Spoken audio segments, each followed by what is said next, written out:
Hello, మీ అందరి కోసం నేను ఒక సరదా కథను తీసుకొచ్చేసాను, వినండి.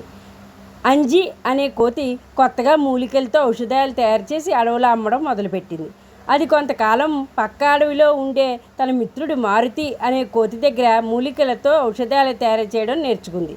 తిరిగి తన అడవికి వచ్చి మొక్కలు, వేళ్ళు, కాండం, బెరడు, ఆకులు, మొగ్గలు, పువ్వులు, కాయలు, పండ్లు, గింజలు, చిగుళ్లను ఉపయోగించి ఎత్తు పెరగడానికి, బరువు తగ్గడానికి, జుట్టు పెరగడానికి, అందంగా అవ్వడానికి చాలా చాలా వాటికి మందులు తయారు చేసింది. ఏ మొక్క దేనికి ఉపయోగపడుతుంది, మందులు దేనికి ఉపయోగపడతాయి, ఏ ఆకుని ఏ రకంగా వాడాలో అంజికి పూర్తిగా తెలుసు. తన మూలికల ఔషధాలను అడవంతా విస్తరింపచేయాలనే ఆలోచనతో నలుగురు అమ్మకందారులను నియమించుకోవాలనుకుంది. వెంటనే అడవి అంతా చాటింపు వేయించింది. అంజి తయారు చేసే మందులను అమ్మిపెట్టేందుకు ఏనుగు, ఎలుగుబంటి, నక్క, పంది ముందుకొచ్చాయి. ఔషధాలను తీసుకుని నాలుగు పక్కలకు వెళ్ళాయి. 10 రోజులైనా ఒక్క మందు కూడా ముడిపోలేదు. అంజి తయారు చేసిన మందుల అడవిలో జంతువులకు గురి కాలేదు. దాంతో అంజి ఔషధాల తయారీని నిలిపివేయాలనుకుంది.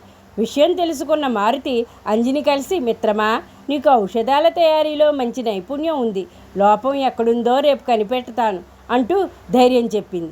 మర్నాడు అంజి వెంట మారుతి వెళ్ళి ఏనుగు, ఎలుగుబంటి, నక్క, పంది మందులను ఎలా విక్రయిస్తున్నాయో గమనించింది.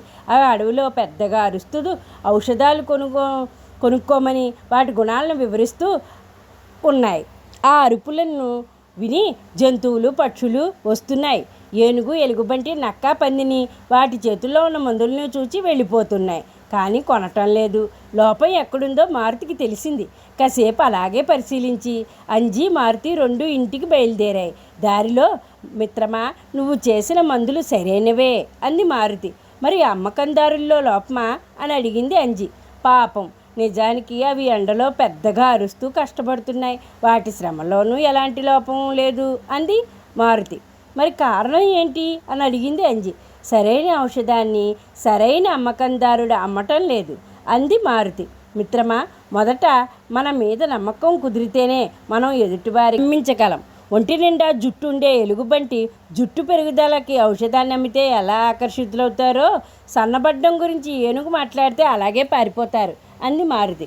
ఔషధం ఎంత గొప్పదైనా నమ్మకం లేకపోతే పనిచేయనట్లు, తాను ఔషధాన్ని ఎంత చక్కగా తయారు చేసినా సరైన వారు విక్రయించకపోతే అది వినియోగదారుని ఆకర్షించదని అర్థమైంది అంజికి. మిత్రమా, ప్రతి జీవిలో ఏదో ఒక ప్రతిభ ఉంటుంది, దాన్ని సరైన సమయంలో సరైన పనికి సరిగ్గా వినియోగించుకోవాలి అని చెప్పింది మారుతి. ఆ ఆలోచన పాటించి చిన్న చిన్న మార్పులతో పెద్ద వ్యాపారవేత్తగా మారిపోయింది అంజి. చూశారు కదా. ఈ కథ కనుక నచ్చినట్లయితే లైక్ చేయండి, షేర్ చేయండి, సబ్స్క్రైబ్ చేసుకొని వాళ్ళు ఉంటే సబ్స్క్రైబ్ చేసుకోండి, పక్కనే ఉన్న బెల్ బటన్ మ్రోగించండి. మరిన్ని మంచి కథలు మీ ముందుకు తీసుకొస్తాను.